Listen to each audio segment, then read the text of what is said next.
Welcome to another episode of the Soul Path podcast. It's your host Marko Petrovic here, and in this episode I wanted to speak about integration. I did a previous episode on integration, which was a start of this topic, and we continue that same topic today. And specifically I wanted to speak about a segment of integration, and that's to create a clear bucket, a clear idea or a concept about what integration actually is, because I see so many people speak about it and sometimes muddle the lines of integration and of other processes that someone might be going through.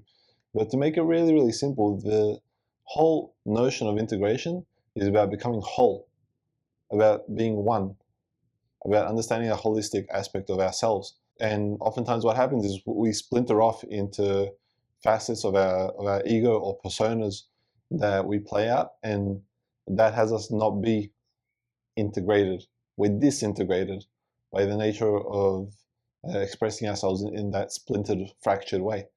And in being disintegrated, it means that we're usually doing one of two things: putting things on a pedestal and looking at them in a really positive light, or we're putting things down in the hole and we're making them really negative. And in either case, we disintegrate from the center, because at the center of our integrated selves, we understand everything through the lens of love, and we appreciate that both negative and positive play their role, and something that we may perceive as positive also has a negative side to it, and something that we may perceive as negative also has a positive side to it. Now, it takes time and it takes work to look at life in that lens and to understand that it's not just positive and it's not just negative, but that we're living in a unity, a union of both of these aspects that we can polarize against at any moment, and to recognize when we are polarized and to ask appropriate questions to take away the charge from those experiences, from those perspectives, and to bring ourselves back to our heart, back to our center, and to be one whole within a life, within a world where we can consistently experience positive and negative charges for positive and negative experiences, right? So I want to touch on this a little bit more just to make it really clear. And I'm going to use some extreme examples just to drive the point home a little bit more. Euphoria and state of ecstasy from achieving a long-time dream, long-time goal, experiencing some level of bliss that we've never known, seems really positive. What's the drawbacks to it? What's the negatives of it? Well, it might distract us from doing other things that are important. One of my good friends and mentors once beautifully said, "You're enlightened? Great. Go do your laundry. Go sort out your bank account. Go sort out the bills that you haven't paid. Go sort out your debts." So experiencing these euphoric highs is beautiful, but it's also got a negative in that it can distract us from the responsibilities of life, for example. It can distract us from some of the more objective aspects that need to be taken care of. Now, to the flip side, something really, really negative. Let's use an example of betrayal. You may have been in an experience where you were betrayed.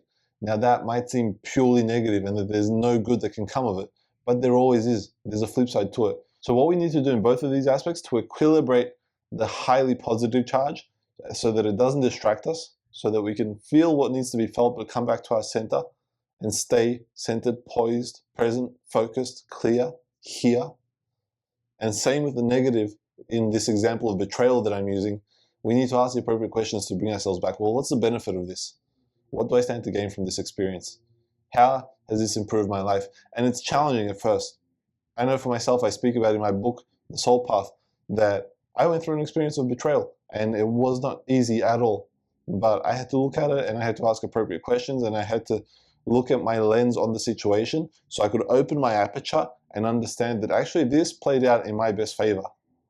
So one of the questions that I love to ask personally is, how is this a stepping stone towards the life that I love to live? How is this a stepping stone that's pushing me forward towards my grand vision?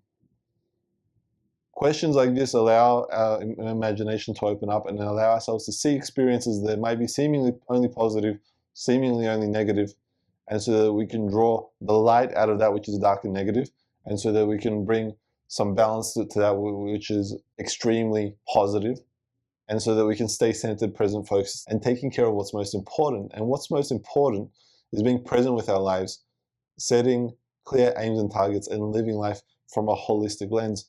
Because any time that we're living either in extreme positive or either in extreme negatives, and they don't have to be extreme either, they can be subtle, Life is going to continue to deliver us experiences so that we can keep coming back to our center and keep understanding and appreciating that it's not just one side or the other, that there's both sides in all, and that we have to understand how to live through both sides. That means we have to learn how to be supported and how to experience resistance in our pursuit. It means we have to learn how to give and receive, and learn how to play with the pairs of opposites that exist in life. And I say play with intent because none of us are going to make it out of this life alive.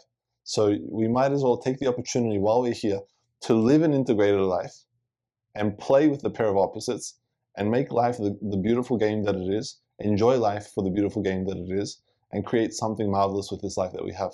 So this piece of integration, I wanted to speak about here to bring it home and to say that to be integrated is to live a life of feeling whole, a life of living holistically, of feeling complete. How do we feel complete in any given moment is understanding where we have been disintegrated from a charge that we may have, and how to bring ourselves back through asking effective questions and having the courage to seek the truthful, honest answers that bring us back to a state of gratitude, love, and presence and harmony. That's it for this one, keeping it short and sweet.